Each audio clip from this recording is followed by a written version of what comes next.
programa Encontro Marcado, quadro Fala Doutor, com a participação do advogado botucatuense, Dr. José Ítalo Bach Filho. Doutor Ítalo, as pessoas nesse tempo que nós estamos vivendo, de pandemia, estão muito preocupadas por não conseguirem quitar suas contas em dia, o isolamento social e tudo mais. Como elas devem proceder para que realmente elas não se sintam prejudicadas? Olá, Márcio, tudo bem? É um prazer estar de volta ao seu programa e participando nesse momento tão difícil para todos nós, né? Que é um período de quarentena, em virtude dessa pandemia do Covid-19, do coronavírus. Bom, quando se fala de dívida, Márcio, em tempos de pandemia, né? Tudo tem que ser usado através do bom senso, tá? Tudo tem que ser conversado entre o credor e o devedor, tá? O importante é que essa quarentena que foi decretada através de decreto municipal, ou decreto estadual, ou decreto federal, não importa, acabou por mexer na vida de todo mundo, né?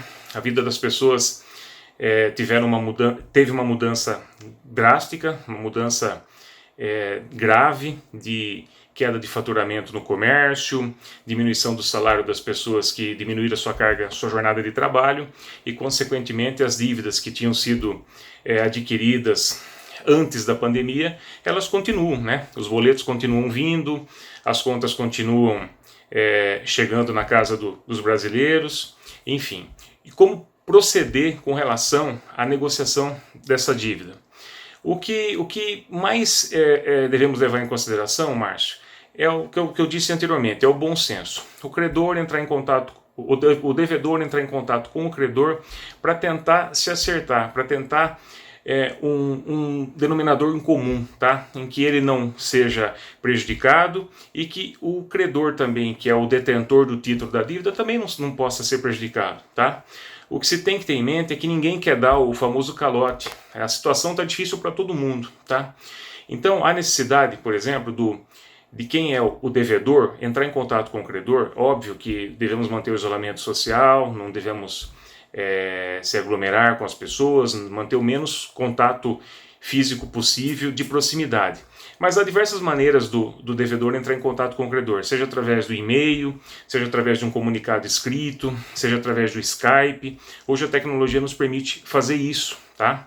Até uma chamada de vídeo, como eu estou fazendo com você agora aqui no programa, é válido. Mas o importante é que se documente isso, que tenha um documento por escrito, que tenha essa tentativa do credor chegar até o devedor chegar até o credor para tentar renegociar a dívida, tá?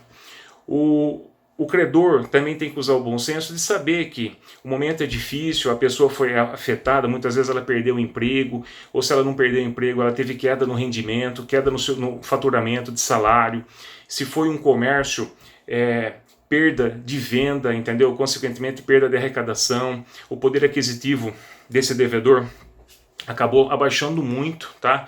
E há necessidade de renegociar essa dívida. Ele não está se negando a pagar. Ele quer pagar, mas dentro das novas possibilidades impostas, logicamente, pela quarentena, né? Pela pandemia. Uma maneira do credor facilitar e ajudar o devedor seria parcelando essa dívida, excluindo os juros, entendeu? Renegociando esse valor para um valor menor. Enfim, são diversas as formas que os credores têm como ajudar os devedores e vice-versa. Caso o devedor contacte o credor e o credor esteja irredutível, não queira abaixar o valor ou não queira excluir os juros, queira cobrar a dívida na íntegra, uma saída, a possibilidade é acionar judicialmente esse credor, tá? O devedor ajuizaria uma ação de renegociação dessa dívida, tá? E fundamental que ele prove no processo, na ação, a queda do rendimento dele, a queda do faturamento dele. Porque não adianta ele pedir judicialmente para o Poder Judiciário analisar a situação dele se ele não trazer provas aos autos, como queda do faturamento, um contrato de trabalho que foi rompido, carteira de trabalho onde foi anotado a sua demissão, a perda do emprego, queda do seu rendimento econômico mensal. Consequentemente, ele se predispõe a pagar a dívida, mas dentro das suas possibilidades. O Poder Judiciário vai analisar essa situação, caso a caso, e vai sentenciar de maneira favorável ou chegar num argumento. Mas o primordial é que as pessoas utilizem o bom senso e negociem extrajudicialmente. Tá? O credor, em conversa com o devedor e vice-versa, cheguem a um denominador comum e renegociem essas dívidas. Ok? Eu fiz um quadro fático, um quadro de um resumo, na verdade, das principais dívidas assumidas pelos brasileiros e anteriormente à pandemia, e como fica agora nessa situação de pandemia, de quarentena, como que as pessoas devem proceder para negociar essa dívida, ou como que o credor vai atuar com relação a essas dívidas. Tá? A dívida mais comum entre os brasileiros são a dívida com bancos. Tá? Alguns bancos, em especial os bancos privados, eles renegociarão o prazo das dívidas por até 60 dias. Tá? Ou seja, o que você teria que pagar no próximo mês, você vai ter 60 dias para efetuar esse pagamento. Essa renegociação não vale para cheque especial e para cartão de crédito. Tá? As pessoas devem ficar muito atentas aos juros cobrados. Tá? E caso se evidencie a cobrança abusiva de juros, deve acionar o PROCON, tá? Ou ajuizar uma ação no Poder Judiciário para rever esses contratos, essas dívidas bancárias. Uma dívida bastante comum também, que aflige os brasileiros, que a grande parte dos brasileiros as possui, são os financiamentos imobiliários pela Caixa Econômica Federal. Tá? A Caixa Econômica Federal, banco estatal, que detém 90% dos financiamentos imobiliários, são feitos pela Caixa Econômica Federal. Tá?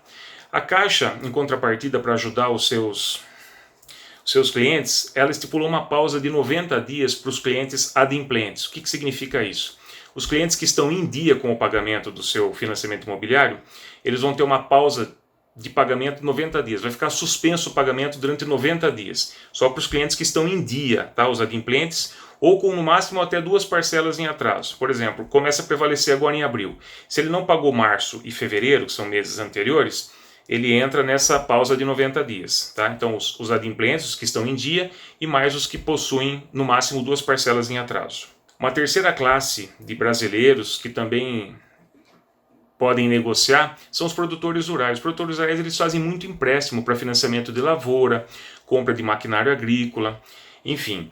E os bancos que detêm esses créditos, eles também vão fazer uma renegociação e uma prorrogação do pagamento desses créditos rurais. Tá?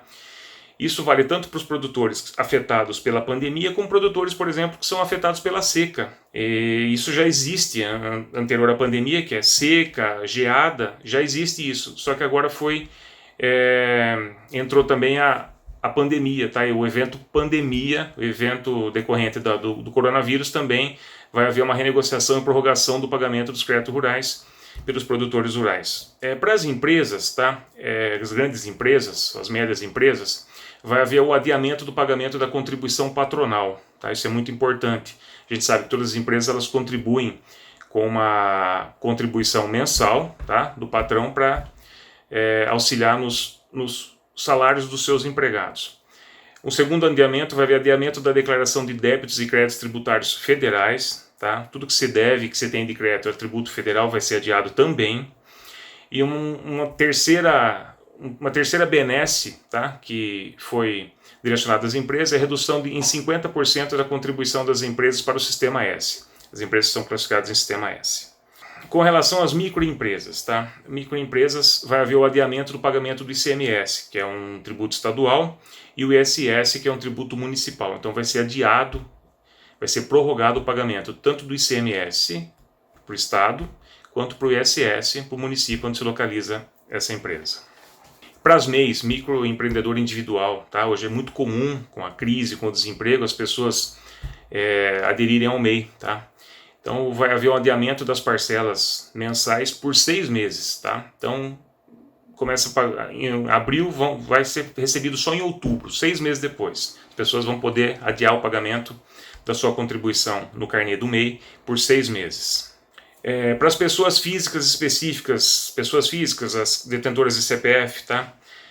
A principal alteração foi o adiamento da entrega da declaração do imposto de renda. A gente sabe que todo ano a declaração tem que ser entregue até o dia 30 de abril. Ele foi prorrogado para o dia 30 de junho, tá? 30 de junho desse ano. Estuda-se até a possibilidade da Receita Federal, se a crise não passar, se a quarentena ainda se for prorrogada, se alterar de novo, tá? Mas não tem nada certo. O que se tem acerto até a presente data é o prorrogamento da declaração até o dia 30 de junho. O cronograma de restituições do imposto de renda foi mantido, tá? Será recebido nos mesmos meses que foram recebidos o ano passado, no mesmo período. Não mudou nada. É mais uma benesse. As contas de energia elétrica, tá? Aflige muitos brasileiros. Quem não tem uma residência, quem não tem um comércio que chega a conta, gasto, tá? Apesar das empresas estarem maioria fechada, as contas de energia residencial têm aumentado porque as pessoas estão mais em casa, assistem mais televisão, utilizam mais a internet, enfim. Em alguns estados, há a proibição do corte para os inadimplentes, ou seja, as pessoas que não pagarem nesse período de quarentena somente no período de quarentena, deixar claro isso, entendeu? Quem já devia anteriormente não tem negociação. Alguns estados estudam a proibição do corte, tá? E para os consumidores de baixa renda, ou seja, que gastam até uma média de 220 kW mês, eles estão isentos de pagar a conta. Tá? Isso é muito importante. O estado de São Paulo, Rio de Janeiro, Espírito Santo, eu li alguma coisa nesse sentido. Os outros estados, cabe caso a caso, de acordo com a concessionária. A Anatel, que é a Agência Nacional de Telecomunicações, o órgão federal que regulamenta todas as operações de telefonia no país, ela comunicou às operadoras de telefonia que não cortem os serviços para os que têm conta em atraso. Tá? Isso, inclusive, é uma decisão através de liminar da 12ª Vara Federal de São Paulo, extensiva a todo o país. Tá? Então não se deve cortar as contas em atraso no período de quarentena. Tá? Deixar claro aos telespectadores que as contas anteriores à quarentena que estavam atrasadas têm que ser pagas, tá? Têm que ser negociadas. Agora, as que se vencerem agora, no período de quarentena, a decisão judicial permite que as operadoras não cortem esse serviço tão essencial em momentos de crise. Enfim, Márcio, eram essas as principais dúvidas, acho que a grande parte da população que nos assiste tenho em mente, e espero ter esclarecido e ter ajudado as pessoas a entenderem melhor como agir em relação aos seus direitos e deveres. Forte abraço.